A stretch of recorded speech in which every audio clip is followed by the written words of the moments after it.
आज हम इस वीडियो में क्लास 10th के राजीव प्रकाशन का अनसॉल्व गणित का सेट 2 2022 का सॉल्व करेंगे। तो इसमें पहला क्वेश्चन है, ऑब्जेक्टिव है, लिखा हुआ है संख्या 156 का अभाज्य गुणनखंड होगा। पहले का क है 156 दिया, इसका बताना है हमको अभाज्य गुणनखंड क्या होगा। तो हम 156 का निकाल लेंगे अभाज्य गुणनखंड। पहले 2 से भाग देंगे तो 2 सते 14, 2 अठे 16। उसके बाद फिर 2 से भाग देंगे 78 में, तो 2 तिहाई 6, 2 9 18। फिर 3 से भाग देंगे, 3 एकम 3, 3 3 के 9। फिर 13 से भाग दे देंगे एक बार में। तो 156 का अभाज्य गुणनखंड हो जाएगा 2 गुणे 2 गुणे 3 गुणे 13, यानी कि इसको लिख सकते हैं 2 का स्क्वायर गुणे 3 गुणे 13। तो पहले का राइट आंसर हो जाएगा दूसरा है 2 का स्क्वायर गुणे 3 गुणे 13। इसके बाद इसमें ख में दिया यदि सेक थीटा बराबर 2 तो थीटा का मान क्या होगा। ख में है सेक थीटा बराबर 2। हम लोग जानते हैं कि जो सेक थीटा होता है ये कॉस थीटा का उल्टा होता है, यानी कि सेक थीटा बराबर होता है 1/cos थीटा, ठीक है, और कॉस थीटा बराबर होता है 1/सेक थीटा। तो अगर सेक थीटा बराबर 2 है तो कॉस थीटा बराबर कितना हो जाएगा, इसके नीचे 1 छिपा है। तो सेक का वैल्यू तो सबको याद नहीं रहता, सेक का मान, कॉस का सबको याद होगा। तो अगर इसको उल्टा करेंगे तो 1/2 हो जाएगा। और कॉस में 1/2 कितने डिग्री का होता है, कॉस 60 डिग्री का होता है, यानी कि थीटा बराबर कितना हो जाएगा, थीटा बराबर होगा 60 डिग्री। तो ख का आंसर हो गया तीसरा।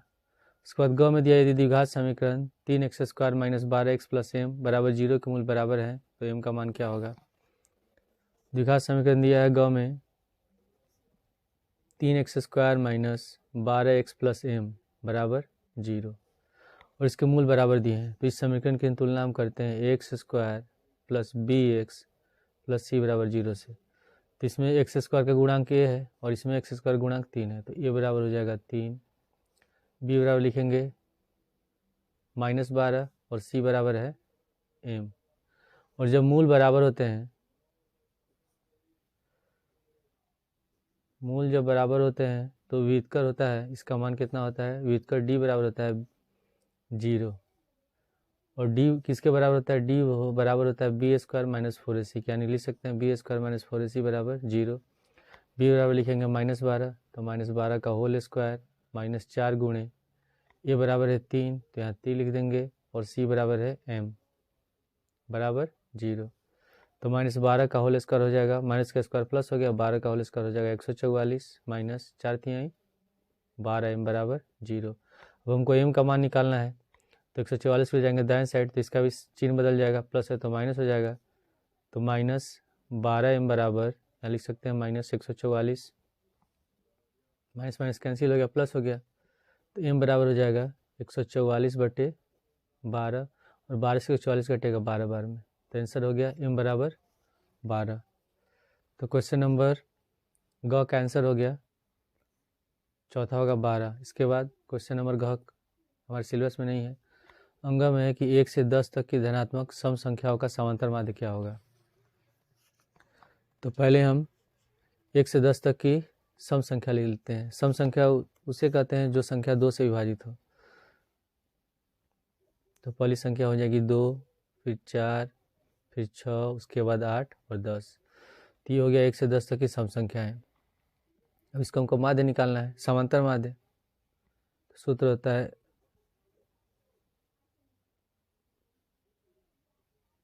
समांतर माध्य बराबर होता है प्रेक्षणों का योगफल बटे प्रेक्षणों की संख्या।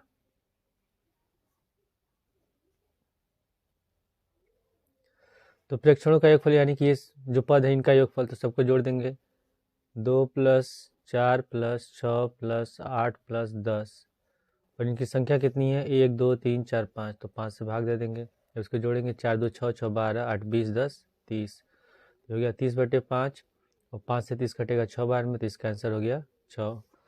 तो इस वाले क्वेश्चन का आंसर हो जाएगा तीसरा 6। अगला क्वेश्चन है इसमें दिया है बिंदु P 2-3 और Q 10y के बीच की दूरी 10 मात्रक है, तो y का मान क्या होगा। तो इसको सॉल्व करने के लिए हम दूरी सूत्र का प्रयोग करेंगे। तो दूरी सूत्र क्या होता है, दूरी सूत्र होता है under root x2 minus x1 का whole square plus y2 minus y1 का होल स्क्वायर। ये हम लोग सूत्र यूज़ करते हैं। तो इसमें इसको हम दूसरे तरीके से भी लिख सकते हैं। इसको लिख सकते हैं x1 माइनस x2 का होल स्क्वायर प्लस इसको लिख सकते हैं y माइनस y2 का होल स्क्वायर। तो दोनों केस में सेम आंसर आता है और दोनों सूत्र सही होता है। तो इसमें दो बिंदु दिया है, P का निर्देशांक है 2, -3 और Q का निर्देशांक दिया हुआ है 10, y, ठीक है। और इसके बीच की दूरी दी है 10 मात्रक, यानी कि PQ बराबर दिया है 10। तो दूरी सूत्र के अनुसार लिखेंगे तब ये हमारा हो जाएगा x1 y1 और इसको लिख सकते हैं x2 y2।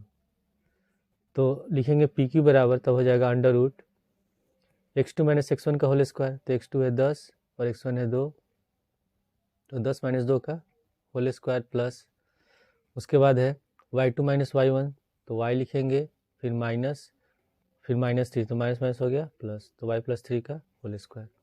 अब PQ बराबर 10 लिख देंगे, 10 बराबर 10 में से 2 घटाएंगे 8 का होल स्क्वायर हो गया। अब इसको तोड़ देते हैं प्लस b का होल स्क्वायर सूत्र पर। तो पहले हो जाएगा a स्क्वायर तो y का होल स्क्वायर, b स्क्वायर तो 3 का होल स्क्वायर, उसके बाद होता है 2ab तो 2 गुणे y गुणे 3, तो 10 बराबर अंडर रूट 8 का होल स्क्वायर हो गया 64 प्लस y स्क्वायर 3 का स्क्वायर हो जाएगा 9 और 3 दूनी 6y हो गया। अब इसके बाद 64 और 9 को जोड़ देते हैं, तो 10 बराबर 64 9 को जोड़ेंगे 9 4 13 6 7 73 हो जाएगा 73। इसको लास्ट में लिख देते हैं y square plus 6y plus 73। अब इसमें y का मान निकालने के लिए हमको ये जो वर्गमूल है स्क्वायर रूट है इसको हटाना पड़ेगा, रूट को हटाना पड़ेगा। उसके लिए हम क्या करेंगे, दोनों साइड क्या करेंगे स्क्वायर कर देंगे, वर्क कर देंगे। तो लिख देंगे स्टेटमेंट लिखेंगे दोनों पक्षों में वर्क करने पर, या अंग्रेजी में लिखते हैं स्क्वायरिंग ऑन बोथ साइड। तो हो जाएगा y square plus 6y plus 73, यहाँ रूट हो जाएगा का होल स्क्वायर। तो 10 का होल स्क्वायर हो गया 100 बराबर स्क्वायर रूट हट जाएगा तो हो जाएगा y square plus 6y plus 73, ठीक है। अब इस पूरे पद को हमको y का मान निकालना है, तो पूरे पद को ले आते हैं दाएं साइड, ऐसे इसको सीधा करके भी लिख सकते हैं। अगर 100 को इधर ले जाए तो ये माइनस में हो जाएगा, इसको हम डायरेक्ट ऐसे भी लिख सकते हैं y square plus 6y plus 73 और माइनस का 100 बराबर 0, ठीक है। ऐसे भी इसको लिखा सकता है। तो हो जाएगा y स्क्वायर प्लस 6y घटाएंगे बचेगा माइनस का 27 बराबर 0। अब गुणनखंड करने के लिए y स्क्वायर से गुणा करेंगे 27 में, तो हो जाएगा माइनस 27y स्क्वायर। अब 27y स्क्वायर इसमें क्या करना है, जो बीच वाला पद है 6y उसको ऐसे तोड़ना है कि जोड़ने घटाने पर प्लस का 6y आ जाए और गुणा करने पर माइनस 27y स्क्वायर हो जाए। तो 9 तिया होता है 27 और 9 में से 3 घटाएंगे 6, तो इसको हम लिख सकते हैं तब y square plus 9y minus 3y और माइनस 27 बराबर 0।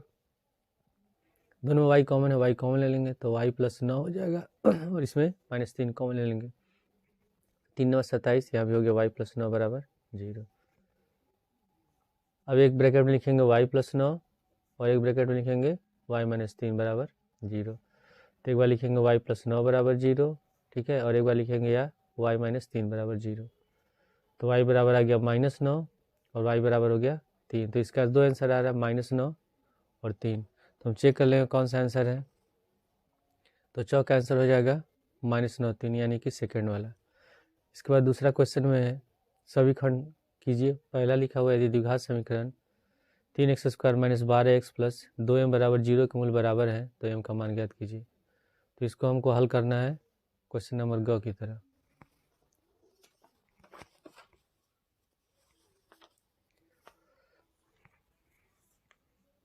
क्वेश्चन में लिखा है तीसरा का क है 3x square minus 12x plus 2m बराबर 0 और इसके हमको मूल दिए हैं, m का मान निकालना है, तो इसकी तुलना कैसे करते हैं, बोले x square plus b x plus c बराबर 0 से, तो ये बराबर हो गया 3, बी बराबर -12 और सी बराबर है 2m।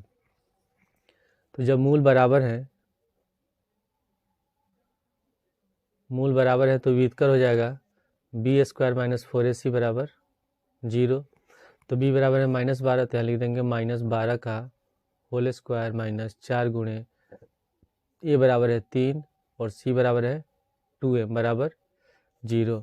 तो -12 का होल स्क्वायर हो जाएगा 144, इसे गुणा करेंगे 4 3 12 दूनी 24m बराबर 0। m का मान निकालना है तो 144 हो जाएंगे दाएं साइड, तो माइनस हो जाएगा, तो -24m बराबर -144, माइनस कट गया प्लस, तो m बराबर हो गया 144/24। तो 24 से कितने बार कटेगा, 24 दूनी 48 72, 6 बार में कट जाएगा, तो m बराबर हो गया 6।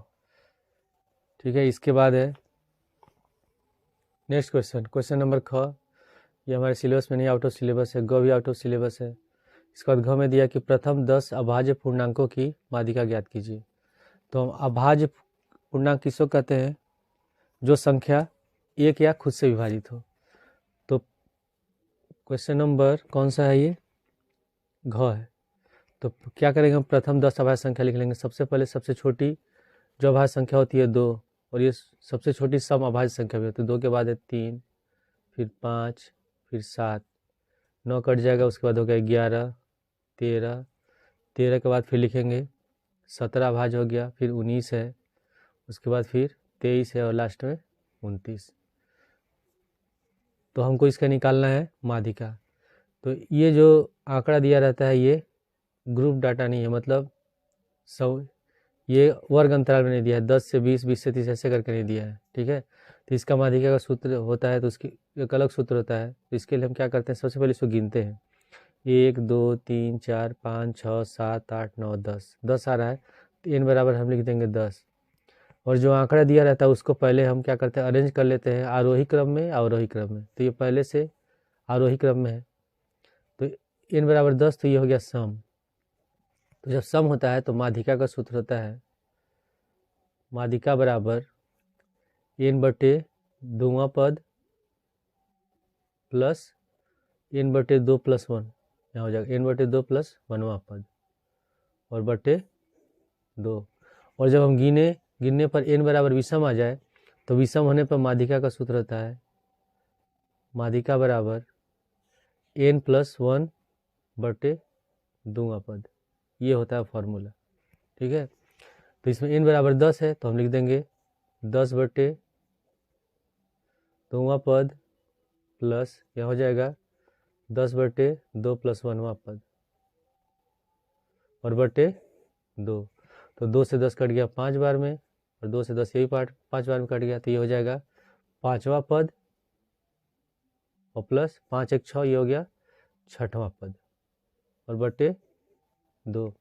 इसमें गिन लेंगे 5वां पद कौन सा है, 1 2 3 4 5, 5वां पद 11 है और 6वां पद 13 है, तो लिख देंगे इसको 11 + 13/2, दोनों को जोड़ेंगे हो जाएगा 24/2, 2 से 24 कट गया, 12 बार में, तो आंसर कितना हो जाएगा इसका 12। तो माध्यिका हो गया 12। इसके बाद है फिर अगला क्वेश्चन दिया, तीसरा है सभी खंड कीजिए। क में दिया कि संख्याओं 26 और 91 का अभाज्य गुणनखंड विधि द्वारा एचसीएफ और एलसीएम ज्ञात कीजिए। क्वेश्चन नंबर 3 का है क, 26 और 91 का हमको निकालना है अभाज्य गुणनखंड। ठीक है, तो हम 13 दूनी 26 है, बहुत सिंपल है, तो इसको लिख सकते हैं 2 × 13, और 91 का होता है 13 7 91, तो 7 × 13। अब हम निकालेंगे इसका एचसीएफ। तो एचसीएफ कौन सा होता है, जो दोनों में कॉमन होता है, तो दोनों में कॉमन क्या है 13 हो गया। उसके बाद फिर निकालेंगे एलसीएम। तो एलसीएम निकालने के लिए हम इसको फिर गुणा करेंगे। तो पहले हम क्या करते हैं, 2 इसमें सिंगल है तो 2 को भी लिख लेंगे, 7 इसमें अकेले है इसको भी लिख लेंगे, और फिर दोनों में 13 मिल रहा है, ठीक है, और दोनों का घात समान है तो उसमें से एक 13 हम लिख लेंगे। इसे गुणा कर लेंगे, 7 दूनी 14 और 14 में 13 से गुणा करेंगे तो हो जाएगा 182। तो इस क्वेश्चन का आंसर हो गया 182। इसके बाद है फिर नेक्स्ट क्वेश्चन ख पी के किन मानों के लिए समीकरण की जोड़ी 4x plus P Y plus 8 बराबर 0 और 2x प्लस 2y प्लस 2 बराबर 0 का एक अद्वितीय हल है। तो इसमें दो समीकरण दिया है। पहला समीकरण है 4x plus P Y plus 8 बराबर 0 और 2x प्लस 2y प्लस 2 बराबर 0। तो हमको बताना है कि p के किस मान के लिए समीकरण का द्वितीय हल होता है। तो पहले अगर दो समीकरण है, अगर एक a1x प्लस b1y और प्लस c1 बराबर 0 है और दूसरा समीकरण दिया है कि a2x plus b2y plus c2 बराबर 0। तो इसमें तीन कंडीशन होता है। पहला होता है कि जब समीकरण का द्वितीय हल होता है तो a1/a2 is not equal to b1/b2, ठीक है। और जब दूसरा कंडीशन है, इसमें अद्वितीय हल होता है, अद्वितीय हल। दूसरा कंडीशन होता है कि जब a1/a2 बराबर है b1/b2 के और बराबर है c1/c2 के, यानी कि तीनों का अनुपात बराबर है, तो अनंत हल होता है, अनेक हल हो जाएगा। और तीसरा कंडीशन होता है कि जब a1/a2 बराबर है b1/b2 के और नहीं बराबर है, is not equal to c1/c2, तब इस केस में क्या होता है, समीकरण का कोई हल नहीं होता है, ठीक है। तो इसमें दिया हुआ है कि अद्वितीय हल है, तो हम इससे तुलना करेंगे इस वाले समीकरण से। तो a1 बराबर हो जाएगा 4, a1 बराबर 4 लिखेंगे। फिर b1 बराबर हो गया p और c1 बराबर हो गया 8। फिर उसी तरह a2 बराबर 2, b2 बराबर भी हो जाएगा 2 और c2 बराबर हो गया p। तो इसमें कंडीशन है कि समीकरण का अद्वितीय हल होने के लिए, अद्वितीय हल होने के लिए तब क्या कंडीशन होगा कि a1/a2 is not equal to b1/b2। यहाँ लिख देंगे हम कि a1/a2 is not equal to b1/b2, ठीक है। तो a1 बराबर इसमें कितना है, a1 बराबर 4 है तो यहाँ 4 लिख देंगे, और a2 बराबर 2 है तो यहाँ 2 लिख देंगे। Is not equal to b1 है p तो यहाँ p लिख देंगे, और b2 है 2 तो यहाँ 2 लिख देंगे। तो 2 से 4 कट जाएगा 2 बार में, ठीक है। और 2 को बराबर दूसरी ओर ले जाते हैं तो 2 दूनी 4 हो जाएगा, यानी कि 4 is not equal to p। तो इसको लिख सकते हैं कि p is not equal to 4, यानी कि इसमें इसका आंसर होगा कि p बराबर p लिखा p is not equal to 4, मतलब कि 4 को छोड़ करके जितने भी मान होंगे उस पर समीकरण का अद्वितीय हल होगा, लेकिन 4 पर नहीं होगा। तो इस क्वेश्चन का ये आंसर है। इसके बाद है अगला question, go out of syllabus है। घ में दिया हुआ है कि एक घन का आयतन 1331 सेंटीमीटर क्यूब है, तो इसका संपूर्ण पृष्ठ ज्ञात कीजिए। तो इस क्वेश्चन नंबर घ है, घन का आयतन दिया है,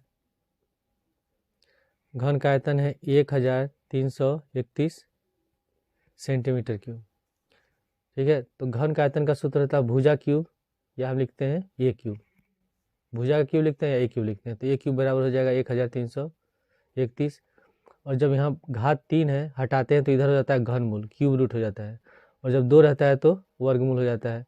तो ए बराबर हो जाएगा, यहाँ इसका क्यूब रूट हो जाएगा 1 3 3 1, ठीक है। अब इसका निकालेंगे अभाज्य गुणनखंड। जब अभाज्य गुणनखंड निकालते हैं तो इसका अभाज्य गुणनखंड आएगा 11 गुणे 11 गुणे 11। जब जैसे हम वर्गमूल निकालते हैं 4 का वर्गमूल, तो यहाँ 2 छिपा रहता है तो लिखते हैं 2 गुणे 2, और इसमें से 1 2 बाहर हो जाता है। लेकिन जब यहाँ 3 छिपा रहता है तो 3 में से 1 बाहर होता है। तो ये बराबर कितना हो जाएगा, तब ये बराबर हो गया 11 सेंटीमीटर। हमको निकालना है घन का संपूर्ण पृष्ठ क्षेत्रफल, घन का संपूर्ण पृष्ठीय क्षेत्रफल। इसका सूत्र होता है 6a², 6 गुणे भुजा स्क्वायर। तो इसमें a बराबर कितना है 11, तो 11 का होल स्क्वायर, तो 6 गुणे 11 का होल स्क्वायर होता है 121, तो इसको गुणा कर देंगे 6 एकम 6 12 6 72, तो 726 सेंटीमीटर स्क्वायर। इस क्वेश्चन का आंसर हो गया। फिर इसके बाद है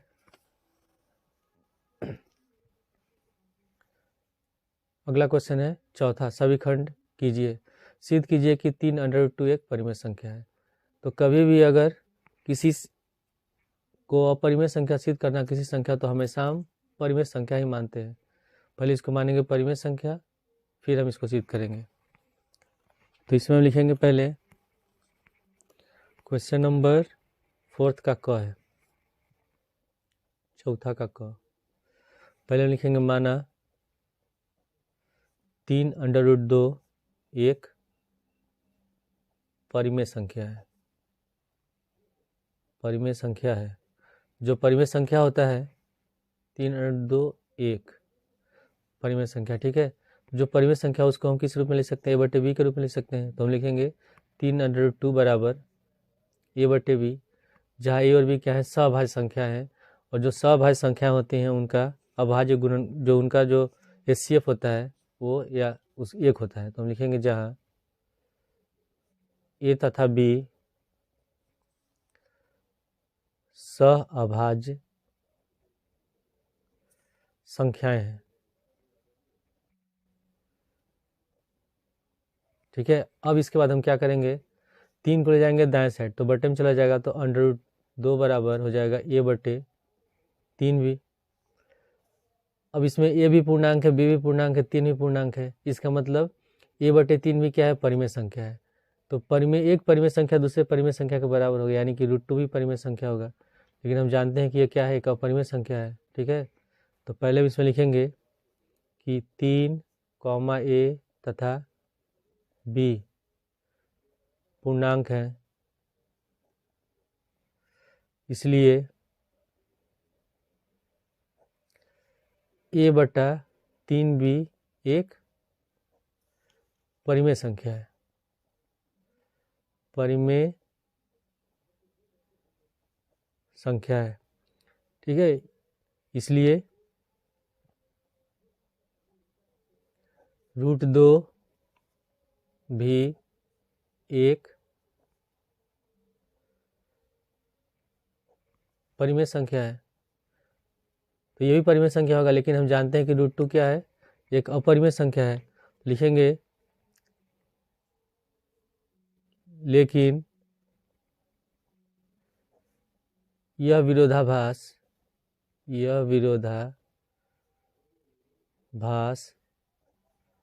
हमारी गलत कल्पना के कारण है, हमारी गलत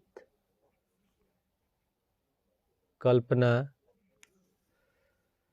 के कारण है, ठीक है। लिख सकते हैं अतः 3√2 एक अपरिमेय संख्या है, अपरिमेय संख्या है, ठीक है। इसके बाद है अगला क्वेश्चन, ख में दिया यदि बिंदु a0 0b तथा xy संरेख है, तो सिद्ध कीजिए कि x/a + y/b बराबर 1। तो अगर 3 बिंदु संरेख होते हैं, तो जब संरेख होंगे, तो निर्देशांक ज्यामिति क्वेश्चन है, तो अगर 3 बिंदु संरेख होते हैं तो त्रिभुज का क्षेत्रफल होता है 0 के बराबर। तो पांचवा का कौन सा है, सॉरी अभी एक क्वेश्चन छूट गया है। चौथा का हम लोग क्वेश्चन क सॉल्व किए थे, इसके बाद ग है। ग में दिया कि 6 मीटर लंबाई वाले एक ऊर्ध्वाधर स्तंभ की भूमि पर छाया की लंबाई 4 मीटर, जबकि उसी समय एक मीनार की छाया की लंबाई 28 मीटर है। तो मीनार की ऊंचाई ज्ञात कीजिए। क्वेश्चन नंबर ग, इसमें दिया हुआ है कि 6 मीटर लंबाई वाला एक स्तंभ है, जिसकी ऊंचाई है 6 मीटर, ये 6 मीटर दिया हुआ है, और इसकी परछाई है 4 मीटर। इसका नाम देते हैं ABC, ठीक है। और उसी समय एक मीनार की छाया है 28 मीटर। तो हमको बताना है कि मीनार की ऊंचाई क्या है, तो इसको नाम देते हैं DEF, ठीक है। तो एक ही समय में दोनों ये छाया बन रहा है और दोनों के 90 सीधा बिल्कुल खड़ा है, तो इसका मतलब दोनों त्रिभुज क्या होगा, समरूप होगा। तो हम लिखेंगे कि त्रिभुज ABC समरूप है त्रिभुज DEF के। जब त्रिभुज समरूप होता है तो संगत भुजाओं का अनुपात बराबर होता है, यानी कि AB बटे डी बराबर AB बटे डी बराबर हो जाएगा BC बटे EF, BC बटे EF। और AB बराबर कितना है 6 और D बराबर है 4, तो 4 लिख देंगे बराबर BC BC नहीं, इसमें क्या है DE है, DE D बटे EF है। तो D बराबर है, हमको निकालना है तो D की जगह D लिख देंगे। D क्या हो जाएगा, मीनार की ऊंचाई हो गया, और EF है 28, तो यहाँ 28 लिख देंगे। अब 28 को ले जाएंगे बाएं साइड तो हो जाएगा 6 गुणे 28 बटे 4 बराबर DE। तो 4 से 28 कट गया 7 बार में, तो 7 छक्के 42, तो D बराबर निकल गया 42 मीटर। यानी कि मीनार की ऊंचाई हो जाएगी, मीनार की ऊंचाई 42 मीटर है। ठीक है, इसके बाद है फिर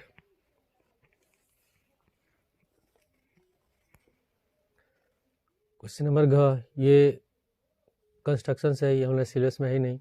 5वां कह दिया है कि ऐसे दो क्रमागत विषम पूर्णांक ज्ञात कीजिए जिनके वर्गों का योगफल 290 है। तो विषम पूर्णांक कहते हैं ऐसी संख्याएं जो 2 से विभाजित न हो, तो उसको हम कहते हैं विषम। तो अगर पहली संख्या मान लेते हैं 3 है, तो दूसरा कौन सा हो जाएगा 5, तो दोनों के बीच का अंतर क्या है, 2 का अंतर है। तो अगर पहला x मानेंगे तो दूसरा हो जाएगा x प्लस 2। तो क्वेश्चन नंबर 5वें का क है, लिखेंगे माना 2 क्रमागत धन विषम धनात्मक पूर्णांक, विषम धनात्मक पूर्णांक, 2 धनात्मक पूर्णांक x तथा x प्लस 2 है। ठीक है, तो प्रश्नानुसार हम लिखेंगे, प्रश्नानुसार क्वेश्चन लिखा हुआ है कि दोनों के वर्गों का योगफल 290 है, यानी कि x का whole square plus x plus 2 का होल स्क्वायर बराबर 290। तो इसको लिख सकते हैं, ये हो जाएगा एक्स स्क्वायर, इसको तोड़ देंगे प्लस बी का होल स्क्वायर, तो एक जगह x है तो एक्स स्क्वायर, बी की जगह 2 है तो 2 का होल स्क्वायर, उसके बाद 2ab, तो 2 गुणे x गुणे 2 बराबर 290। एक्स स्क्वायर और एक्स स्क्वायर जोड़ेंगे 2x स्क्वायर, 2 का स्क्वायर हो गया 4 और 2 दूनी 4x बराबर 290। तो हम 290 को ले आएंगे बाएं साइड, तो 2x square plus 4x plus 4 minus 290 बराबर 0 हो गया।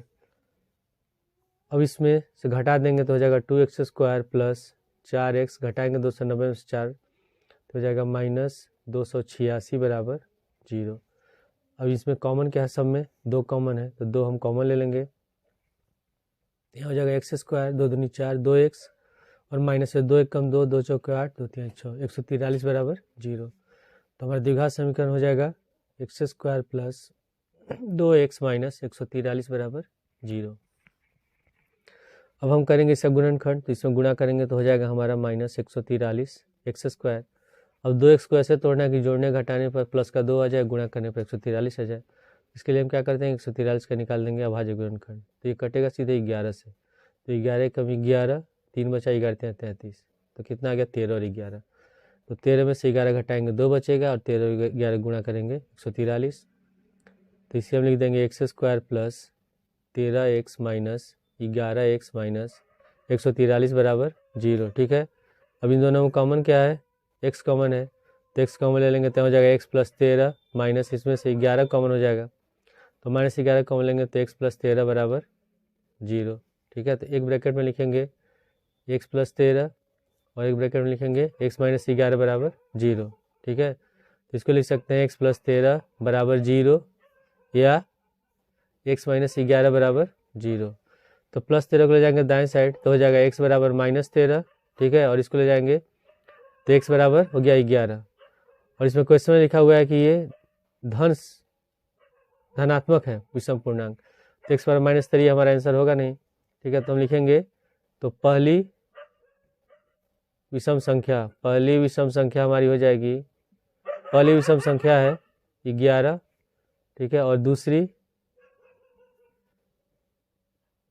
विषम संख्या हो जाएगी, ये दिया हुआ है x + 2, यानी कि 11 + 2 बराबर कितना हो गया 13। तो इस क्वेश्चन का ये आंसर हो गया। अगला क्वेश्चन है 5वां का ख, यदि बिंदु a, 0, 0, b तथा x, y संरेख हैं तो सिद्ध कीजिए कि x बटा a + y बटे b बराबर 1। तो जब तीन बिंदु संरेख होते हैं तो त्रिभुज का क्षेत्रफल 0 होता है, और ये क्वेश्चन जो है ये कोऑर्डिनेट ज्योमेट्री से, निर्देशांक ज्यामिति से है। तो इसमें तीन बिंदु दिया है, 5वां का ख है, एक है a, 0, दूसरा दिया हुआ है 0, b और तीसरा है x, y। तो इसको हम मान लेते हैं, इस बिंदु को मान लेते हैं x1, y1, ठीक है, इसको मान लेंगे x2, y2, और इस बिंदु को मान लेते हैं x3, y3। एग्जाम में ऐसे नहीं लिखना है, ये मैं समझाने के लिए बता रहा हूँ। तो त्रिभुज का क्षेत्रफल का क्या हो जाएगा सूत्र, जब तीन बिंदु लिखेंगे a, 0, 0, b तथा x, y संरेख है, तब त्रिभुज का क्षेत्रफल यानी कि 1/2 यहाँ लिखेंगे x1, हो जाएगा y2 माइनस y3, फिर प्लस x2, उसके बाद y3 माइनस y1 और प्लस x3, तो हो जाएगा y1 माइनस y2 बराबर 0। ये सूत्र होता है। तो अगर हम 1/2 को ले जाते हैं दाएं साइड, 2 को ले जाएंगे दाएं साइड तो 0 हो जाएगा, तो बचेगा हमारा कितना यहाँ x1 हो गया। तो x1 बराबर है a, एक लिख देंगे, फिर ब्रैकेट में y2 है b, तो यहाँ b लिखेंगे, फिर माइनस y3 कितना है, y3 है y, तो यहाँ y लिख देंगे, फिर प्लस x2 बराबर है 0, तो यहाँ 0 लिख देंगे, गुणे y3 है y, तो y लिख देंगे, माइनस y1 कितना है 0, तो यहाँ 0 लिखेंगे, प्लस उसके बाद x3 कितना है, x3 है x, तो यहाँ हम x लिख देंगे, फिर y1 है 0 और y2 है b, तो 0 माइनस b बराबर यहाँ हो जाएगा 0। अब ब्रैकेट हटाएंगे, a से b में गुणा कर देंगे तो हो जाएगा ab minus ay plus y में से 0 घटाएंगे तो y होगा, और फिर 0 को y से गुणा करेंगे तो ये 0 हो गया, प्लस यहाँ हो गया 0 में से b घटाएंगे तो माइनस b होगा, और माइनस b से x में गुणा कर देंगे तो प्लस माइनस माइनस, यहाँ हो गया माइनस xb बराबर 0।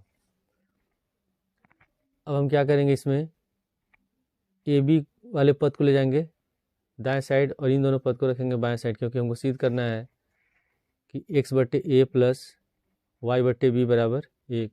तो x और y वाले पद को हम रखेंगे बाएं साइड, और इस जिसमें x और y पद नहीं है उसको हम ले जाएंगे दाएं साइड, तो हो जाएगा माइनस x वाले को पहले लिख देते हैं, तो xb, फिर माइनस ay, और ab को ले जाएंगे तो माइनस ab। अब इसमें से हम माइनस कॉमन ले लेंगे, तो माइनस कॉमन लेंगे तो हो जाएगा, माइनस कॉमन लेंगे दोनों पद प्लस में हो जाएगा, तो xb प्लस ay बराबर minus ab, minus minus cut गया, प्लस हो गया, तो हो गया xb प्लस ay बराबर ab। और हमको बराबर के दूसरी ओर क्या लाना है, 1 लाना है। 1 कब लाएगा, जब हम ab से भाग देंगे, तो लिखेंगे दोनों पक्षों में ab से भाग देने पर, दोनों पक्षों में ab से भाग देने पर जब भाग देंगे तो हो जाएगा xb बटे ab प्लस ay बटे ab बराबर ab बटे ab। इसमें b से b कट गया, ठीक है, इसमें a से a कट गया, ये ab से भी कट गया एक बार में। तो यही हम लोग को सिद्ध करना था कि x बटे a प्लस y बटे b बराबर 1। फिर इसके बाद है अगला क्वेश्चन नंबर ग है कि एक लंब वृत्तीय शंकु की तिर्यक ऊंचाई 13 सेंटीमीटर है और संपूर्ण पृष्ठ 90 पाई सेंटीमीटर स्क्वायर है, तो इसके आधार की त्रिज्या ज्ञात कीजिए। क्वेश्चन नंबर ग में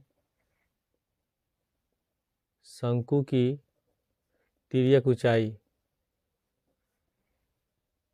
जिसको हम सूचित करते हैं स्मॉल एल से, तो एल बराबर दिया है 13 सेंटीमीटर। और इसका संपूर्ण पृष्ठ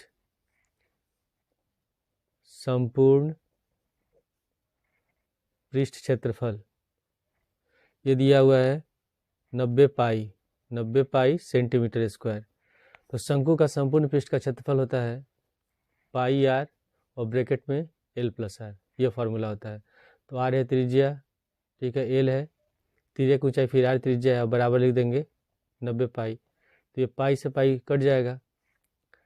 अब यहाँ लिखेंगे आर गुणे एल बराबर कितना है 13, तो यहाँ लिख देंगे 13 प्लस आर बराबर 90। अब हम ब्रैकेट हटाएंगे तो गुणा कर देंगे तो हो जाएगा 13 आर प्लस आर स्क्वायर बराबर 90। अब 90 को ले आएंगे हम लोग बाएं साइड, तो यहाँ लिखेंगे आर स्क्वायर प्लस 13 आर, तो हो जाएगा -90 बराबर 0। अब इसको हमको गुणनखंड करना है तो होगा -90 आर स्क्वायर। अब 13 आर को ऐसे तोड़ना है कि जोड़ने घटाने पर 90 हो जाए और गुणा करने पर कितना आ जाए, सॉरी जोड़ने घटाने पर 13 आर हो जाए और गुणा करने पर कितना आ जाए -90 आ जाए। तो हम इसको कैसे लिख सकते हैं तब, इसके लिए हम क्या करेंगे 90 का निकालेंगे अभाज्य गुणनखंड, पहले 2 से भाग देंगे तो 45 बार में, फिर ये 3 से कटेगा 15 बार में, और फिर 15 से 45, फिर इसको 3 से काट देंगे 5 बार में। तो अब इसको हम अरेंज करेंगे तो ये हो जाएगा 3 दूनी 6 और 5 से 15, ठीक है। तो फिर हम इसको क्या लिख सकते हैं, एक होगा यहाँ 3 तरीके 9, 9 दूनी 18, ठीक है। तो यहाँ हो गया 18 और यहाँ हो गया 5, तो 18 में से 5 घटाएंगे 13 बचेगा और 18 बचे होता है 90। तो इसको हम लिख सकते हैं R square plus 18 R minus 5 R minus 90 बराबर 0। इन दोनों में कॉमन है आर कॉमन ले लेंगे तो हो जाएगा आर प्लस 18, और इन दोनों में कॉमन है -5, तो यहाँ भी हो जाएगा, माइनस कॉमन लेंगे तो माइनस वाला पद हो जाएगा प्लस में, तो हो जाएगा आर प्लस 18 बराबर 0। तो एक बार लिखेंगे एक ब्रैकेट में आर प्लस 18 और एक ब्रैकेट में लिखेंगे आर -5 बराबर 0। तो आर प्लस 18 बराबर 0 लिखेंगे या आर -5 बराबर 0 लिखेंगे। तो प्लस 18 को दाएं साइड ले जाएंगे तो -18 हो जाएगा, तो आर बराबर हो गया -18 और इसमें आर बराबर हो गया 5। और हम जानते हैं कि जो त्रिज्या होता है वो माइनस में होगा नहीं, तो ये आंसर क्या हो जाएगा, अमान्य हो जाएगा, ठीक है। तो त्रिज्या हो जाएगी कितनी, त्रिज्या आर बराबर होगा 5 सेंटीमीटर। फिर इसके बाद अगला क्वेश्चन है क्वेश्चन नंबर घ। इसमें लिखा है कि निम्नलिखित सारणी किसी मोहल्ले के 25 परिवारों के में भोजन पर हुए दैनिक व्यय दर्शाती है। उपयुक्त विधि द्वारा भोजन पर हुआ दैनिक माध्य व्यय ज्ञात कीजिए। तो इसका हमको माध्य निकालना है।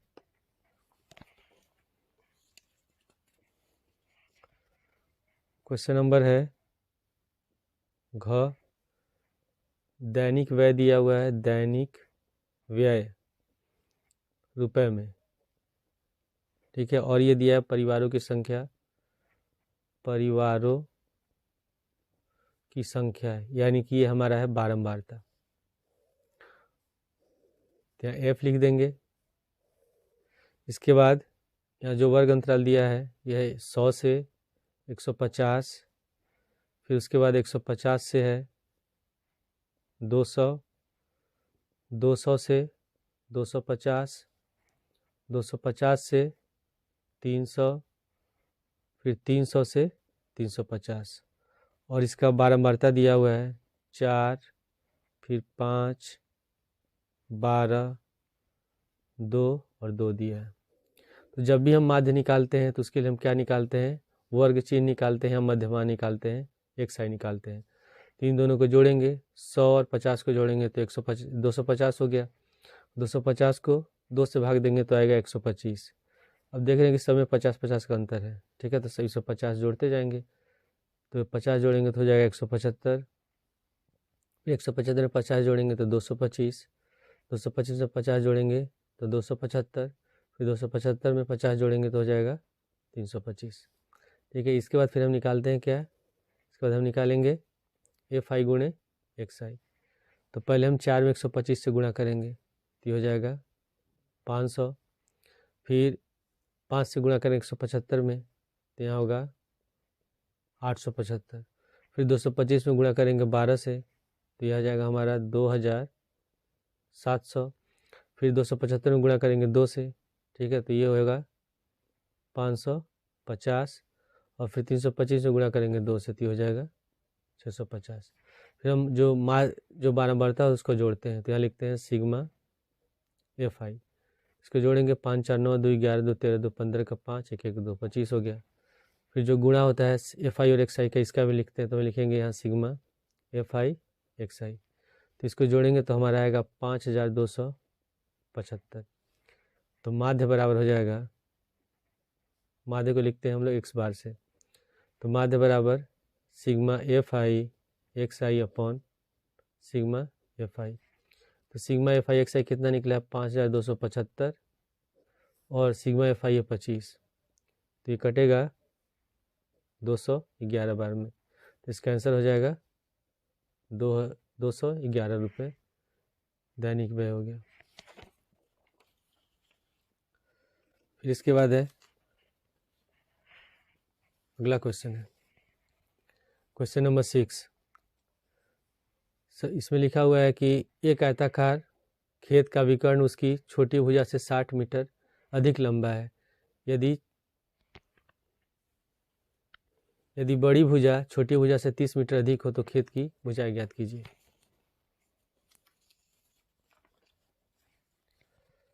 क्वेश्चन नंबर 6 का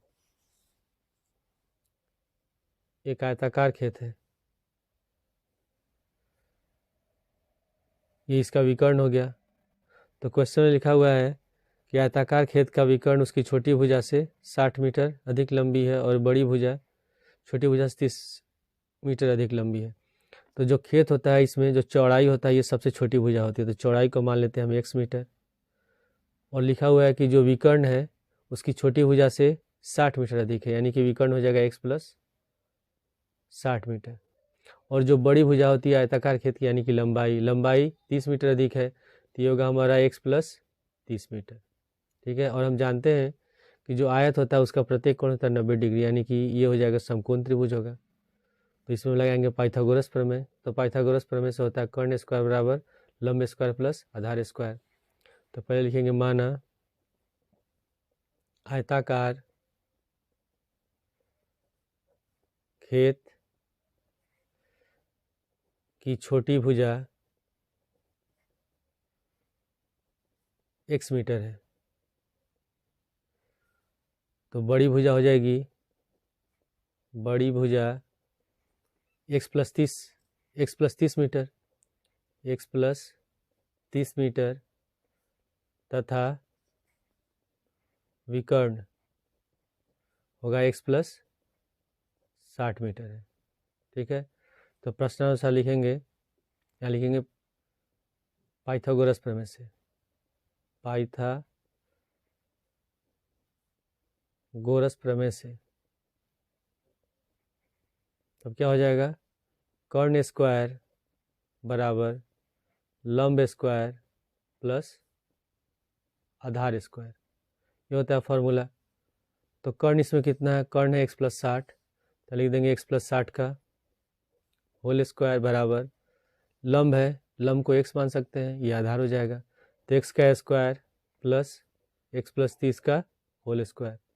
अब इसको हम तोड़ेंगे a प्लस बी के होल स्क्वायर फार्मूला पर, तो a की जगह x है तो यहाँ हो जाएगा x का होल स्क्वायर, b की जगह 60 है 60 का होल स्क्वायर, और प्लस 2ab, तो 2 गुणे x गुणे 60 बराबर, अब यहाँ एक जगह है x है, यहाँ एक्स स्क्वायर था, लिख देंगे एक्स स्क्वायर, फिर इसको तोड़ेंगे प्लस बी के होल स्क्वायर पर, तो एक्स स्क्वायर बी की जगह 30 है तो 30 का होल स्क्वायर और प्लस 2ab, तो 2 गुणे एक्स गुणे 30। ठीक है, अभी हो जाएगा एक्स स्क्वायर 60 का होल स्क्वायर हो जाएगा 3600 प्लस से गुणा करेंगे 60 दूनी 120, 120 एक्स बराबर, यहाँ हो गया एक्स स्क्वायर और एक्स स्क्वायर दोनों को जोड़ेंगे 2x स्क्वायर, 30 का स्क्वायर हो जाएगा 900 और 30 दूनी 60 प्लस 60x।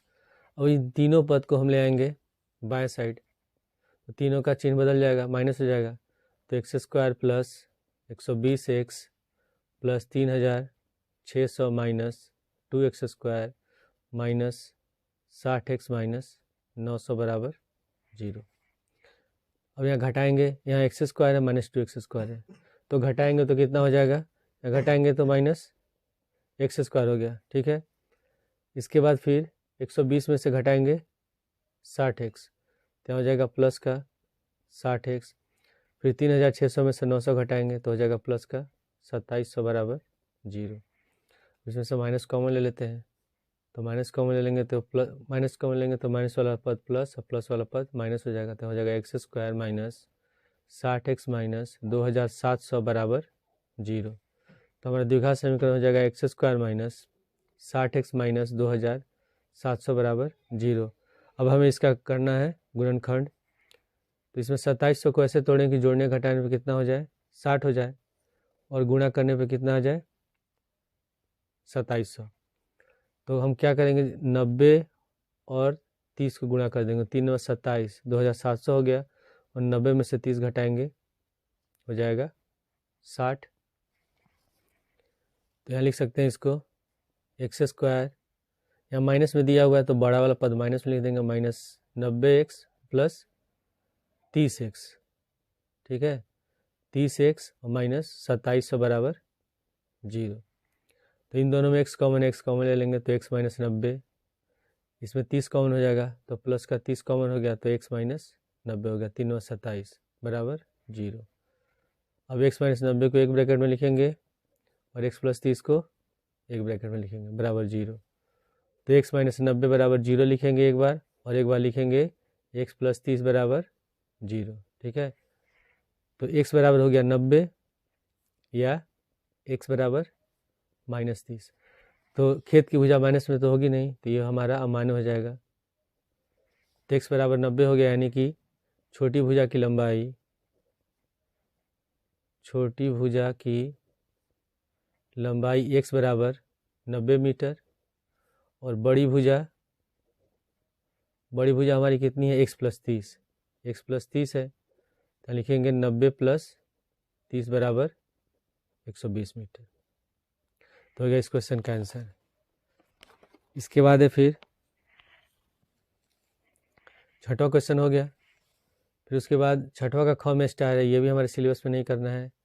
फिर ग वाला क्वेश्चन भी नहीं करना है, ग वाला क्वेश्चन ये कंस्ट्रक्शन से है। उसके बाद घ में दिया निम्नलिखित बारंबारता सारणी से माध्यिका ज्ञात कीजिए, इसका हमें माध्यिका निकालना है। तो क्वेश्चन नंबर घ में वर्ग अंतराल दिया है, वर्ग अंतराल, उसके बाद दिया है बारंबारता, और जब भी हम माध्यिका निकालते हैं तो उसमें हम क्या निकालते हैं, उसमें हम निकालते हैं संचयी बारंबारता। यहाँ हो जाएगा संचयी बारंबारता, और संचयी बारंबारता को हम किससे लिखते हैं, CF से लिखते हैं। तो हम लिख लेते हैं इसे वर्ग अंतराल दिया है 0 से 10, फिर 10 से 20, 20 से 30, 30 से 40 और 40 से 50। बारंबारता दिया है 2, 4, 7, 3 और 2 है, ठीक है। तो संचयी बारंबारता निकालेंगे, इसके लिए क्या करते हैं, जो बारंबारता में पहला पद दिया रहता है उसको लिख लेंगे 2, फिर 2 में 4 जोड़ेंगे 6, फिर 6 में अगला पद जोड़ेंगे 7, 6 7 13, फिर 13 में 3 जोड़ेंगे 16, और 16 में 2 जोड़ देंगे 18। इसको भी जोड़ के चेक करेंगे, यहाँ 18 रहते हैं, यहाँ भी 18 आना चाहिए। तो 4 2 6 7 13, 13 3 16 2 18, तो n बराबर निकल गया 18। इसके बाद हम निकालते हैं n/2, यानी कि 18/2, 2 से 18 कट गया 9 बार में।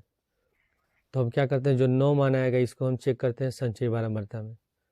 तो जो हम इसमें पद लेंगे वो 9 से छोटा नहीं होना चाहिए, तो 9 से छोटा 6 हो जा रहा है, उससे बड़ा कौन सा 13, यानी कि जो 13 वाला होगा ये हमारा माध्यिका वर्ग है।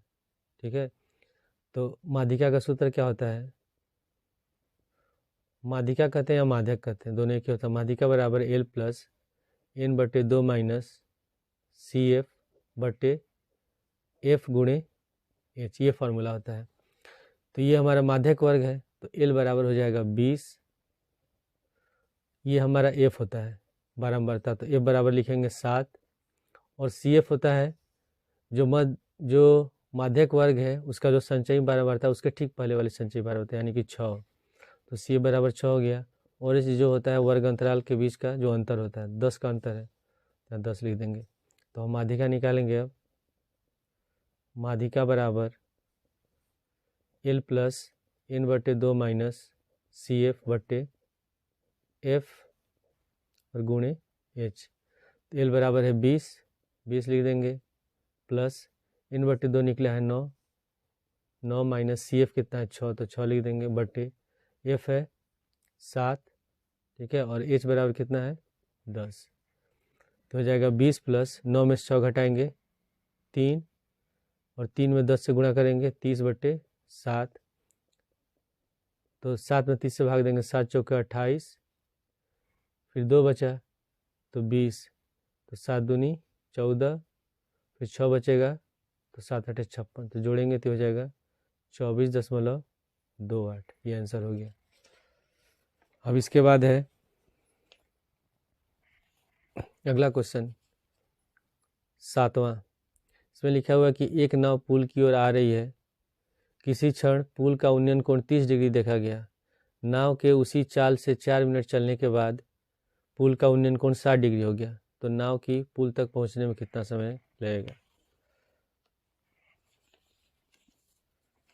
क्वेश्चन नंबर 7 का क है।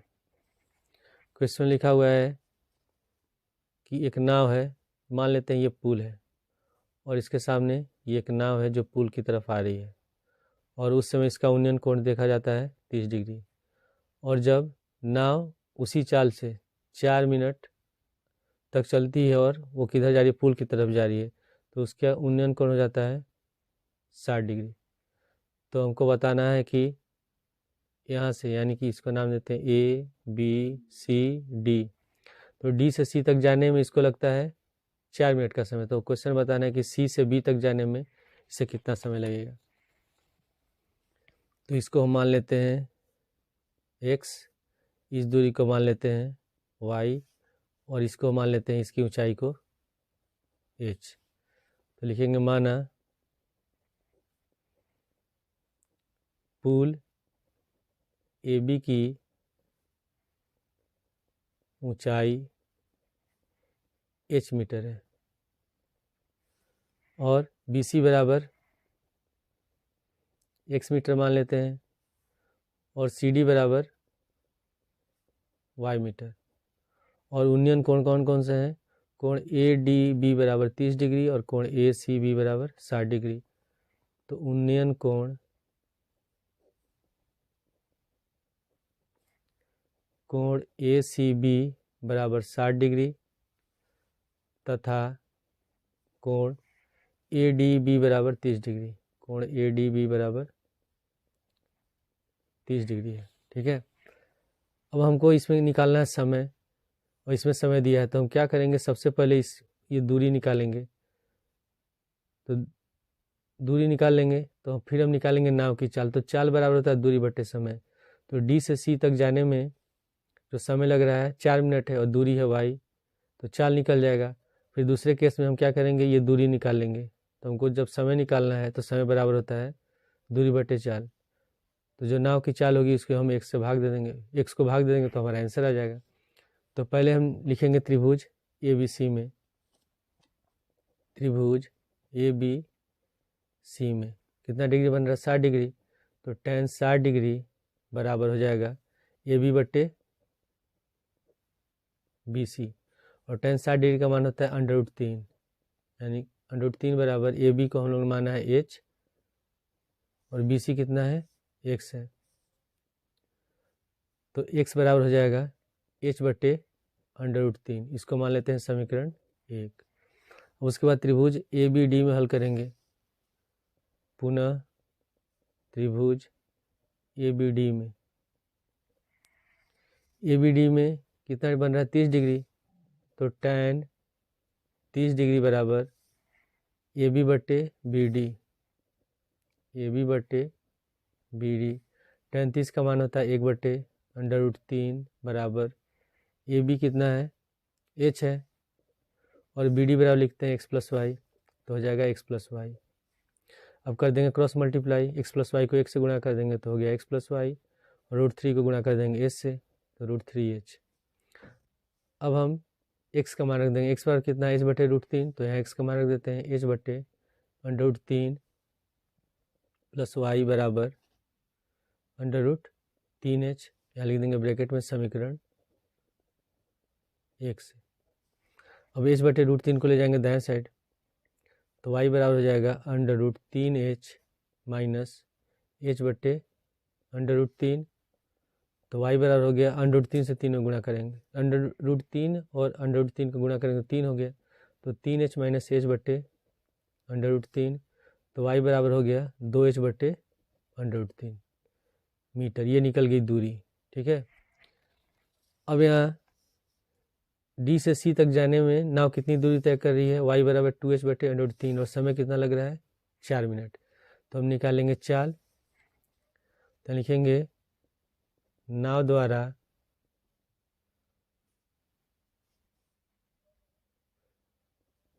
y दूरी तय करते समय चाल, तो चाल बराबर होता है दूरी बट्टे समय, ठीक है। और दूरी कितना है, y बराबर है 2h/√3, और समय कितना है 4 है। तो ये जो 4 है ये गुणा हो जाएगा √3 में, तो हो जाएगा 2h/4 गुणे √3, तो 2 से 4 कट गया 2 बार में, तो हो जाएगा h/2 √3 मीटर प्रति मिनट, ठीक है। मिनट में दिया हुआ है, तो ये हमारा हो गया चाल। अब हमको निकालना है कि x दूरी तय करने में कितना समय लग रहा है, तो लिखेंगे x दूरी तय करने में नाव द्वारा लगा समय, तो समय बराबर होता है दूरी बट्टे चाल। दूरी कितनी है x, तो x लिख देंगे, और चाल कितना निकला है, चाल है हमारा h/2√3, तो लिख देंगे h/2√3, और x समान समीकरण x से कितना है h/√3, तो हम लिख देंगे x समान लिखेंगे h/√3, और ये है h/2√3, तो ये ऊपर चला जाएगा, तो हो जाएगा h/√3 गुणे 2√3/h, तो h से h कट गया, और √3 से √3 कट गया, तो कितना आ गया 2 मिनट। इस क्वेश्चन का आंसर होगा 2 मिनट। इसके बाद है फिर क्वेश्चन नंबर 7 का अथवा, ये भी हमारे सिलेबस में नहीं है। क्वेश्चन नंबर ख सिलेबस में है, अथवा वाला भी नहीं करना है, तो ख में दिया हुआ है, ये लास्ट क्वेश्चन है। ऋतु धारा के अनुकूल 2 घंटे में 20 किलोमीटर की दूरी तैर सकती है, और धारा के प्रतिकूल 2 घंटे में 4 किलोमीटर तैर सकती है, तो स्थिर जल में उसकी तैरने की चाल और धारा की चाल ज्ञात कीजिए। तो 7वां का ख है, इससे पहले लिखेंगे माना ऋतु की चाल x किलोमीटर प्रति घंटा तथा धारा की चाल y किलोमीटर प्रति घंटा है। अब हम क्वेश्चन समझेंगे। मान लेते हैं धारा इस दिशा में बह रही है, नदी का जो पानी इस दिशा में बह रहा है, और ऋतु भी इसी दिशा में तैर रही है, तो उस केस में जो ऋतु की चाल हो जाएगी वो हो जाएगी x + y किलोमीटर प्रति घंटा। जब एक ही दिशा में जब दोनों जाएंगे तब दोनों की चाल जुड़ जाती है, लेकिन जब अगर ऋतु धारा की विपरीत दिशा में ऐसे तैर रही है तो जब ऋतु की चाल धारा की चाल से ज़्यादा होगी तभी तैर पाएगी। तो धारा के प्रतिकूल चाल हो जाएगा ऋतु का x - y किलोमीटर प्रति घंटा। तो दोनों हम केस में चाल निकालेंगे। तो लिखेंगे धारा के अनुकूल ऋतु की चाल, तो चाल हो जाएगा x + y किलोमीटर प्रति घंटा। फिर हम लिखेंगे धारा के प्रतिकूल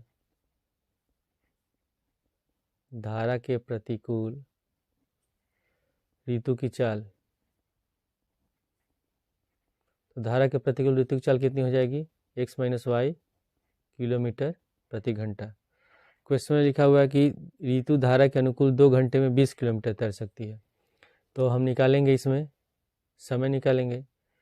तो यहाँ लिखेंगे धारा के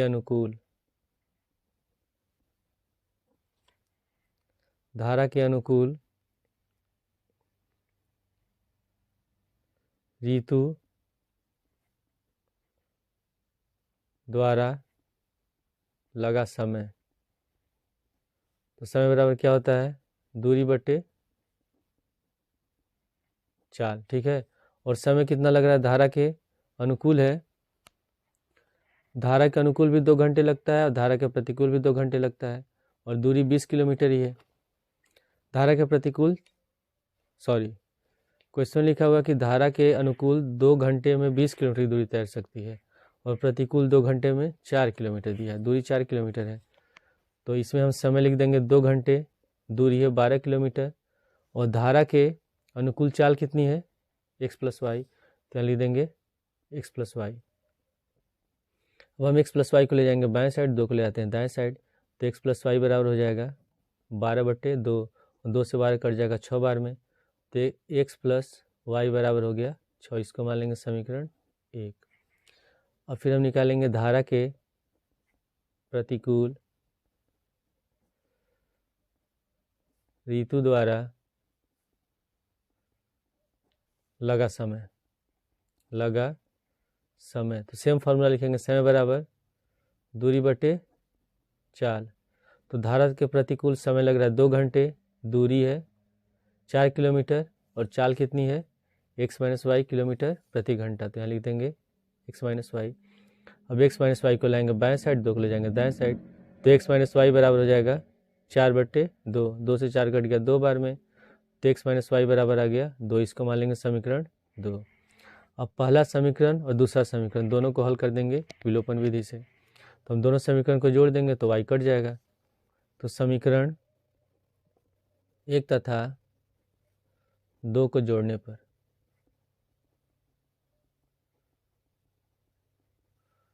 तो हो जाएगा x + y बराबर 6 और x - y बराबर 2। तो y से y कट गया, x और x हो जाएगा 2x, और 6 2 8। तो x बराबर 8/2, और 2 से 8 कट गया 4 बार में। तो x बराबर निकल गया 4। अब x का मान रख देंगे समीकरण 1 में, तो y निकल जाएगा। x का मान समीकरण 1 में रखने पर, तो समीकरण 1 है x + y बराबर 6, और x का मान निकला है 4। तो 4 + y बराबर हो गया 6। तो y बराबर हो जाएगा 6 - 4, घटाएंगे कितना हो गया 2। यानी कि ऋतु की चाल हो जाएगी 4 किलोमीटर प्रति घंटा और धारा की चाल हो जाएगी 2 किलोमीटर प्रति घंटा। ये हो गया इस क्वेश्चन का आंसर। उसके बाद हम लोग अगले वीडियो में अगले सेट को सॉल्व करेंगे।